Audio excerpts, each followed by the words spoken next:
Welcome to WineWire, everyone. My name is Adam, and welcome to the place where you can find wines you can only find in restaurants.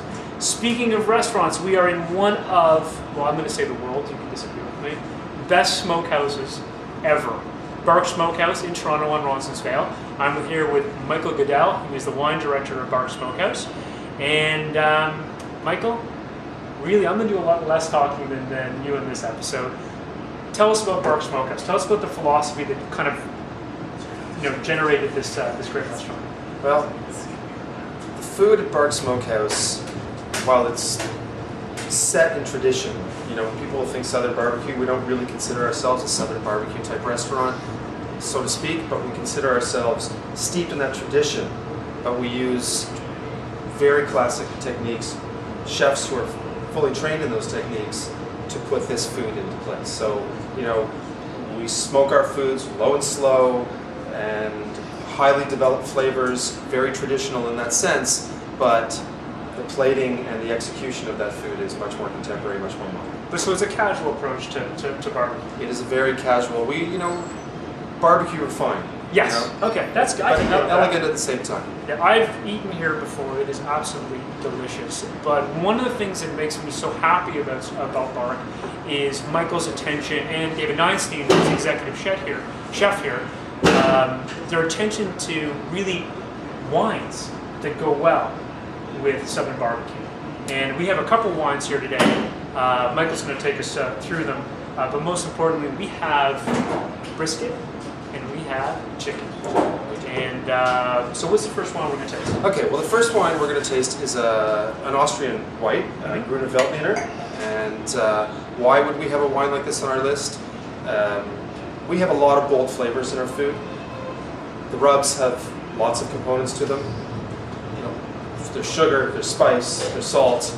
Everything about it has a lot of nuance. Right. The wines that go along with it have to be able to match with that. So really, first thing, especially in white, bone dry really works. And Grüner Veltliner is a great indigenous varietal to Austria that's known to make a very bone dry wine. Not the first thing I would think of when thinking of barbecue. My thing, beer, maybe bourbon. You would think beer and bourbon, but you should also think outside the box. Absolutely. And the wine program here is very important to us. It was important to us before we even opened. It's constantly evolving. There's always new things on the list, but the things on the list have to have balance. They have to have acidity. Gruner has acidity.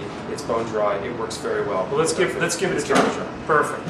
So we're pairing the Gruner with the smoked chicken. Yes. Right? Mm-hmm. So how is this chicken, first of all, how is it prepared? Obviously it's slow and low, but it's also got a fair amount of barbecue sauce on it as well. Well, first of all, it's treated with a dry rub, which, as I said, has many components to it, and then it's finished with a barbecue sauce. We don't like to use an excessive amount of sauce on our foods. We do things just with the dry rub, but we also finish with the sausage. You want to take a bite? Go ahead. All right. They tell you never to eat on camera, but quite frankly, I don't really care. So let me get a bite of this bad boy. Oh wow! I'm gonna join you. That is delicious. Let me move this over. So, what's the first thing you taste when you go into this chicken? It's really like a savory and sweetness. Absolutely. Yeah. That for me, the Gruner's going to work really well with that. By the way, this is the Nigel Grüner Veltliner. Only thing I'm going to mention about it is the price at this point. It comes in at $22.54 a bottle. But more importantly, it is married to this chicken. Married.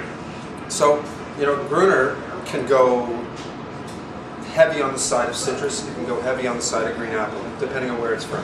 Niederösterreich, which is the part of Austria where this is from, to me, leans more to those green apple kind of flavors. Yeah, I would agree with that. So tart, a lot of minerality, even a little bit of salinity. There's almost a saltiness to it? A saltiness to it. And so these are all things that the chicken shows as well. Right. So it's really a perfect mix. The sweetness, there's also certain sweetness in the chicken as well. That play against the saltiness and the green apple flavors of the wine sitting there, it's a bang on match.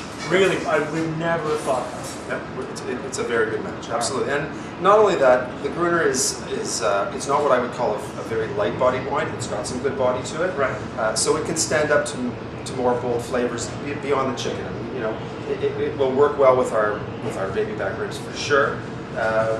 You know, when we get into the red wine, we'll talk more about brisket and beef ribs and things like that. But this pairs well with quite a bit. So I'm a very impatient man, as you know, and I want to get into brisket right now. So why don't we serve up the red wine? This is actually another one that I would not have traditionally thought to pair with. This is a Spanish wine, Bodega Brigo, Reserva, from Ribera del Duero. It comes in at $32.95, but really something that we talked about this before the show. Tempranillo is a great to basically sort of pair with barbecue. Absolutely. So when we think about red wine grapes for our list, you know, traditional grapes like Cabernet Sauvignon, Pinot Noir are not necessarily going to work. Though if we find a Pinot Noir that has really good acidity to it, it's going to work. But some of the really traditional European grapes, Tempranillo, Aglianico, Grenache, Mourvedre, things like that, will go really well with our food. Especially if they have some old world quality to them and have good bright acidity to them. Well, this particular wine's got great acidity. I think we both can agree on that. But when you taste it, you know, I'm finding it a lot more fruit forward than I would normally find on a Reserva from Spain. But maybe that's going to work well with the brisket. Well, it's gonna bridge a lot of gaps too. So it's gonna work well with the sweetness of the brisket for sure. Well, I'm gonna try it now. You keep talking. It's important, obviously, for the wine to match the food expertly as well as it can. But it's also important that the wine that we have on the list is something that people can sip and something that people can enjoy on their own as well. So this bridges both ways. Yeah, I lost you. Stop listening to me when I started tasting the brisket. I apologize for that. This is hands down the best brisket I've ever tasted in my entire life. Hands down. I've had it a number of times. It is ridiculous. I should probably taste it with wine. So you're talking about this Tempranillo as a Reserva. Now it's got 8 years of age on it. Yeah. Right? 4 years either in oak barrels or in bottle, and then 4 years since it was released. But it's really fresh still. Great acidity. This is a wine that's going to have a long life to it, and it's that acidity, but also the brightness of the fruit. Those two things together that really bring out the flavors of the brisket. I agree. That smokiness that comes out of the brisket, that beautiful smokiness and sweetness and savory notes, just seem to intertwine with the Spanish wine. So beautiful. I mean, every day, like I think I know a thing or two about wine. Every single day I learn something. And this has been like the most amazing experience. I love barbecue, absolutely love it. I mean, but if I can bring my two loves together, that's a really good thing. Well, that's why I'm here. That's why you're here, and that's why David. You want to come in for a second? I just want to introduce David Neinstein. David Neinstein is the executive chef and part of one of the co-owners. He's also a guy I've known for a long time. David's responsible for pretty much all of the food that comes out here. Hello, Adam. Hello, WineWire. Is that all you got to say? Hey, welcome to Barque. All right, man. Listen, thank you so much for having me. Pleasure speaking with you, Michael. Guys, we're going to be back in a couple more days with a brand new episode. Please, you better bend down. I think I actually got your face on the camera. There you go. We're going to have a brand new episode in a couple more days. Guys, thank you so much. It's been a real pleasure. All right. Thanks for coming. Perfect.